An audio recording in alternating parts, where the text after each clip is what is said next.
Fala galera, bem-vindos a mais um Occultcast. Eu sou o Gegin, do portal imperiumfortuna.com e atosnegros.com.br. E hoje eu vou pedir desculpas porque o nosso Occultcast está saindo na quarta-feira, quando na verdade era para ter saído na terça. Mas como vocês sabem, teremos o carnaval aqui no Rio de Janeiro, então muitos serviços têm aparecido para mim. Então eu tô meio que mudando alguns dias por conta disso. Mas depois do carnaval, que vai ser agora no começo de fevereiro, a gente já volta ao normal. Então relaxa, continuaremos com 2 podcasts semanais, sendo um entre terça e quarta e o outro entre sexta e sábado, certo? Um mais longo, um mais curto, de sempre, certo? Então, até por conta disso, o tema que foi levantado, na semana passada, na terça-feira, que foi sobre como amaldiçoar pessoas transformando-as em fantasmas ou espíritos sofredores, não foi finalizado, e hoje a gente vai falar deles e trazer mais um pouquinho sobre fantasmas, porque tem uns causos interessantes, e hoje vamos sim, falar como que você transforma uma pessoa em um espírito errante sofredor, alguma espécie de fantasma, encosto, que fica preso no mundo físico após a morte, certo? Mas antes disso, lembrem-se sempre que nós temos o nosso Apoia-se. Caso você goste muito do nosso conteúdo, você pode apoiar de 5 até 50 reais. Você pode também fazer um Pix, que é o imperiumfortuna@gmail.com. Isso são doações que vocês que escutam os nossos podcasts toda semana, às vezes 2 vezes por semana, tem gente que maratona os podcasts, certo? Ouve tudo de uma vez em um dia, 2, saca? Se puder contribuir, esse dinheiro é utilizado para que a gente possa pagar as contas do portal e investir em qualquer tipo de melhoria, como um microfone melhor, computador melhor e, quem sabe, a câmera melhor para que a gente possa então fazer live, fazer entrevista já com as pessoas, certo? Mas lembrando, é doação só se vocês puderem. Se não puder, a gente está em todas as redes sociais. Tenta se inscrever em algumas delas, tipo Spotify, YouTube, etc. Porque o algoritmo vê que vocês estão gostando do conteúdo e passa para mais pessoas. Lembrando sempre que estamos já batendo nossas 28 mil ouvidas no Spotify e o YouTube vai crescendo devagarzinho, mas está crescendo. Então, valeu galera, e vamos começar a falar em como amaldiçoar pessoas. Bom, primeiro vamos entender uma coisa. O que é o fantasma, Já foi falado no Occultcast anterior, então eu vou falar bem por alto para quem não ouviu o anterior. O fantasma, como a gente está querendo citar aqui, ele é o espírito de uma pessoa que morreu, mas por algum motivo ela ficou presa no mundo físico, apesar de estar desencarnada. Ou seja, ela morreu, ela não tem corpo físico, mas por algum motivo ela ficou presa em alguma coisa no mundo físico e não consegue ir nem pro céu, nem pro inferno, nem pro limbo, nem para nenhum lugar que ela imagine que ela iria depois de morta, e nem reviver, reencarnar, ou encarnar em bichinho, ou qualquer coisa do tipo, certo? Isso é um fantasma. Falei de todos os tipos de fantasma no podcast anterior, então quem quiser saber todos os detalhes sobre tipos de fantasma e como eles são vistos, tá tudo no podcast anterior. Nesse, nós vamos seguir mais a linha de como criar e por que algumas pessoas acabam se tornando fantasmas.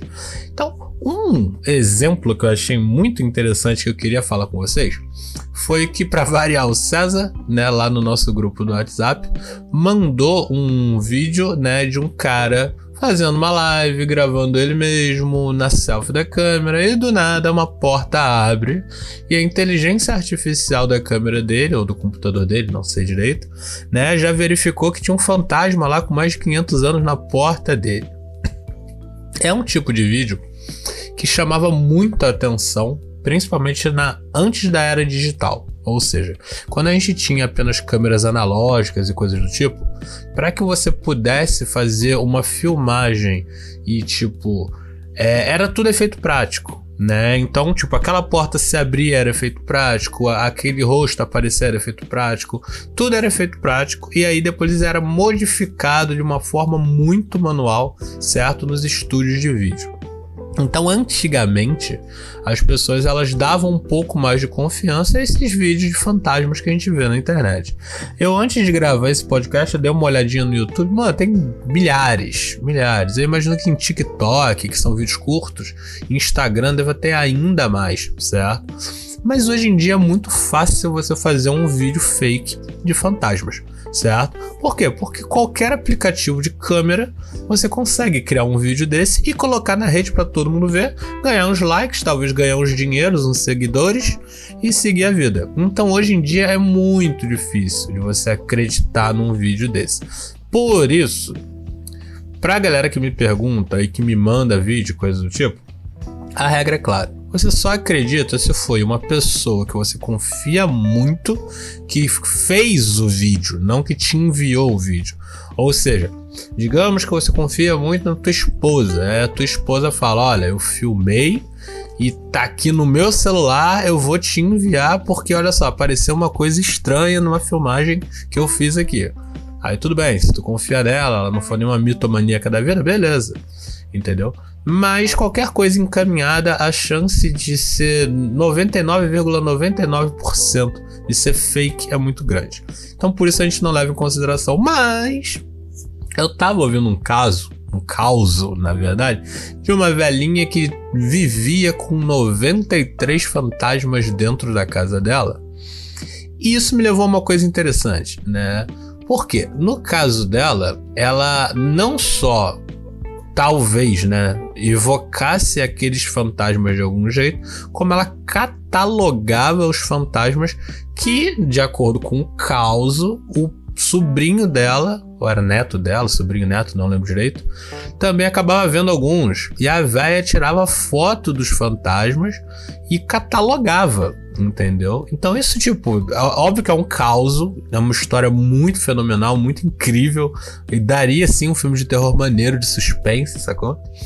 Mas aí me veio a questão, cara, que eu tava achando que no final até ia dar um spoiler do que eu ia citar agora, né? De como uma pessoa pode ser presa numa casa por outra pessoa. Só que na verdade não, ela tava catalogando, então ela tava um ponto à frente, isso eu acho muito maneiro, porque ela conseguia sim tirar as fotos, né, analógica dos fantasmas, e ela tinha quase foto dos 93 fantasmas, inclusive as fotos aparecem no vídeo, maneiro. Ficou legal, admito que ficou legal. Mas e aí, o que isso tem a ver com fantasma de verdade? O que tem a ver uma pessoa poder transformar alguém em fantasma de verdade, prendê-lo numa casa com um ritual? Bom, uma das formas, né, de você conseguir prender uma pessoa depois de morta na sua casa é utilizando de rituais de necromancia, certo? Onde você vai tentar evocar a consciência, ou a alma, ou o espírito, ou o perispírito, ou o que tu quiser chamar, daquela pessoa, existindo sempre alguns rituais que forçam a pessoa morta a aparecer. Então, uma das formas, hoje acho que eu vou citar umas 3 formas, né, de fazer isso. Uma das formas de você conseguir transformar uma pessoa que você conhece em um espírito preso, né, sofredor ao mundo físico, é você utilizar de rituais certos de necromancia ou mediúnicos, certo? Você pode sim, né, fazer aqueles rituais para falar com mortos e coisas do tipo. E com a frequência que você faz isso, o local onde essa pessoa for evocada muitas vezes, né, conjurada ou qualquer coisa do nome que você queira chamar, vai forçar com que aquele espírito acabe ficando preso àquele lugar. E para quem sabe, quase todo ritual mediúnico tende a ser feito utilizando alguma coisa da pessoa em um local onde a pessoa normalmente estava ou frequentava muito. Então, normalmente, quando você vai chamar o fantasma de alguém, você vai na casa dessa pessoa, ou onde ela morreu, coisas do tipo, para tentar chamar ela. Porém, você pode fazer do jeito bonitinho, onde depois de você fazer o ritual mediúnico, você liberta o espírito para que ele vá embora. Ou você pode, como eu citei no título, ferrar com essa pessoa e prendê-la no local onde você está fazendo esse ritual. Como? Como eu disse, você precisa de alguma coisa da pessoa para poder fazer um ritual mediúnico. As pessoas tendem a utilizar fotos, tendem a utilizar roupas, tendem a utilizar coisas que a pessoa usava e tal. Em casos muito distantes, as pessoas pegam fotos que não foram, tipo, fotos pessoalmente tiradas e coisas do tipo, e reza a lenda que funciona, mas obviamente a chance seria menor. Por isso, quando vocês veem algumas urucubacas, vocês encontram coisas muito íntimas das pessoas, certo? Uma caneta que ela usa muito, uma peça de roupa íntima que ela usa muito, um óculos é muito utilizado, prendedor de cabelo, certo? Aparelho dentário, foto, qualquer coisa que tem muito contato com a pessoa normalmente é utilizada para chamar ela ou para chamá-la e prendê-la, porque se você pega esse objeto e você enterra, ou seja, você aterra aquele objeto no local onde você fez a evocação do espírito da pessoa e você não faz um ritual de libertação depois, existe sim a chance de você fazer com que o espírito dessa pessoa acabe ficando presa naquele local. E o espírito daquela pessoa vai ficar implorando, ou seja, assombrando toda ou qualquer pessoa que vá naquele local, porque ela vai estar pedindo para que o objeto dela que foi enterrado ali seja queimado ou seja despachado, ou seja, jogado num rio ou qualquer coisa do tipo, no mar e por aí vai. Então, com isso você já conseguiu fazer o seu primeiro ritual para transformar uma pessoa comum num espírito sofredor, num fantasma que vai ficar preso durante a eternidade ou até que alguém tire o objeto de lá, certo? Para que ela tenha liberdade. Bom, vamos falar de um segundo método, já que a gente já está batendo 12 minutos, né? Então acho que só vai dar 2 mesmo. Um segundo método para que você possa transformar uma pessoa num espírito que esteja preso no plano físico. Esse é muito cafajeste, é muito filha da putagem, mas a pessoa ela já tem que ser do meio ocultista, ao contrário do método anterior, que a pessoa pode não ter ligação nenhuma com magia e ocultismo. Ela morreu, tu foi lá e trouxe ela de volta e foda-se. Essa não, a pessoa tem que estar viva. Pactos com entidades. Pactos com entidades, né? Muitas pessoas acreditam que existe, muitas pessoas acreditam que não existe, mas fala-se disso há muito tempo. Um pacto com uma entidade é quando você decide que fica mais fácil que alguma entidade tenha algum tipo de ligação com você e essa entidade vai te ajudar a realizar alguma coisa que você ainda não está conseguindo, um acaso. Ou seja, ela vai alterar o acaso para que você consiga alguma coisa. Então a amarração é uma espécie de pacto, certo? Pedir dinheiro, pedir saúde para outras pessoas, pedir felicidade, todas essas coisas, apesar do pedido parecer fofo, ainda são pactos com entidades. E existem entidades positivas, entidades negativas, e isso é um conceito que é muito complicado porque vai depender muito de quem você fala. Tem gente que simplesmente diz que toda entidade é bicho, e todo bicho tem que ser expurgado, exorcizado. E tem gente que vai falar, ah não, mas tem os elementares naturais, eles são fofinhos, temos anjo, os anjos são legais, temos santo, e por aí vai. Então, o conceito é um pouco complicado, mas o pacto ele tem uma coisa que é assustadora e funciona com qualquer tipo de entidade, seja você considerando ela boazinha ou malvadinha. Se você fez um pacto, é uma barganha e você tem que dar algo em troca. O que foi acordado, né, com aquele pacto, isso vai depender muito da forma como você fez o pacto. Tem pessoas que simplesmente prometem alguma coisa, e isso é a clássica promessa. Tem pessoas que literalmente fazem contratos estilo Mephistófeles, sacou? Onde ela fala que, olha, eu vou querer tal coisa, e em troca eu farei tal coisa, exatamente tal coisa, durante tal período e por aí vai, certo? E tem pessoas que simplesmente esperam acontecer e acreditam que naturalmente elas vão acabar pagando aquilo que elas devem. Alguma delas está errada? Na verdade todas estão, porque todas estão, né, arrumando uma sarna para se coçar que não era totalmente necessária. Mas, obviamente, todas elas podem em algum momento falecer. E não por conta do pacto. Porém, depois que você morre, o pacto permanece. As entidades que fazem pacto, por mais que esteja incorporada no corpo de uma pessoa, aquela entidade não morre, ela não tem corpo físico, o tempo nem é igual para ela como roda para você. Então você vai morrer, a entidade ainda vai estar lá, você pode até ficar velho e esquecer que fez um pacto, mas a entidade ainda vai estar lá e para ela tu fez o pacto 10 minutos atrás e ela lembra. E quando você morre, esse pacto vai permanecer. Então, se você influencia um amigo seu, vai lá, faz um pacto e tal, você vai conseguir pagar e tal, e por acaso essa pessoa morre, ela vai ficar presa ao pacto.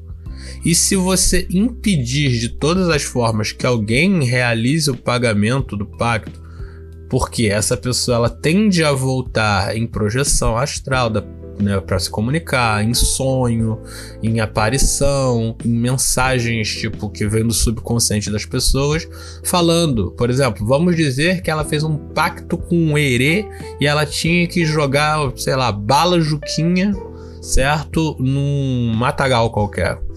Alguém, depois que essa pessoa morre, alguém da família, alguém próximo, alguém que tinha apego por essa pessoa, vai sonhar que tipo, cara, eu não sei porquê, mas eu tenho que jogar umas balas Juquinha no matagal, certo? Pode parecer muito estranho, mas vai por mim, acontece.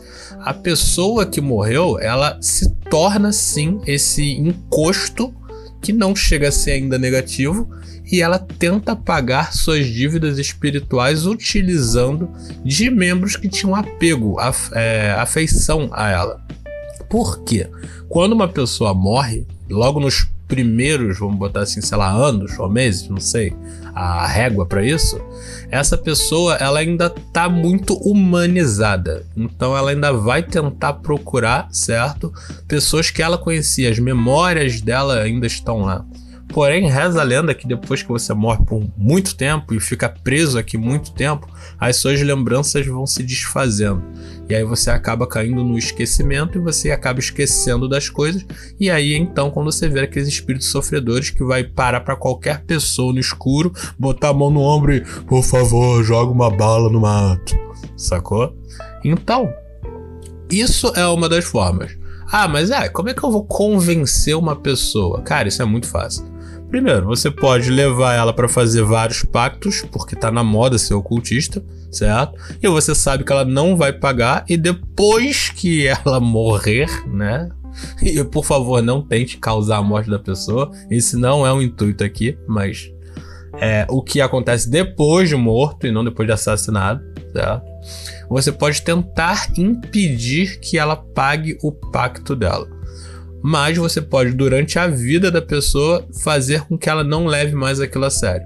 Então, obrigatoriamente, ela vai morrer e ela vai ficar presa ao pacto. Então você pode, inclusive, juntar as duas coisas. Você vai lá, dá uma de ocultista amigo, ocultista legal, faz a pessoa pedir muitas coisas, fazer muitos pactos. E depois você simplesmente diz pra ela que não tem nada a ver, que não precisa não e tal. E no final, depois que ela morre, você ainda pode invocar o espírito dela, pegar uma foto dela, enterrar num lugar horrível e deixar ela presa lá pra sempre. Presa ao pacto e presa a um objeto que era dela. E assim você tem um fantasma que vai sofrer durante muito tempo. Porque além de ter que se livrar do objeto, ainda vai ter que pagar o que quer que seja que ela devia. Lembrando sempre, o esquecimento existe. A pessoa ela vai esquecer tudo do mundo físico dela. Porém, o pacto é com a alma. O pacto é espiritual. Então, ela vai ficar presa ao pacto que ela fez com a entidade, independente da entidade. Eu até hoje não conheci nenhuma entidade que perdoasse qualquer tipo de pacto, certo? Lembrando, você tem que acreditar para que esse método funcione. Então, se tu não acredita, vai lá, faz um monte de pacto. A gente se vê do lado de lá. Bom, estamos batendo aqui os nossos 20 minutos, então eu gostaria de agradecer a todos vocês que têm acompanhado aqui o nosso portal. Lembrando sempre que a gente está na ImpérioFortuna.com, atosnegros.com.br, que é a nossa rede nada social que voltou ao ar agora para o carnaval, certo? Podem criar lá suas matérias, grupo, qualquer coisa do tipo. É uma rede só para ocultistas. Lembrando que a gente tem o nosso Apoia-se, é doação, vocês já sabem. Doou, pelo menos R$5, seja no Apoia-se, seja no Pix, você já tem o direito de vir aqui e pedir um tema no nosso grupo. A gente tem lá o nosso grupo do WhatsApp, onde as pessoas ficam debatendo sobre os temas e etc. A gente tem um grupo só para falar de coisas de cultura pop.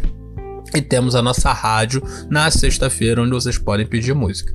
E em breve teremos mais um monte de coisas, mas por hora a gente vai continuar com os podcasts, a rádio e o grupo e o site e a rede social. Só isso por hora, certo? Então, se por acaso eu não for ver vocês até o carnaval, eu desejo um ótimo carnaval. Se cuidem, saúde, até a próxima e fortuna!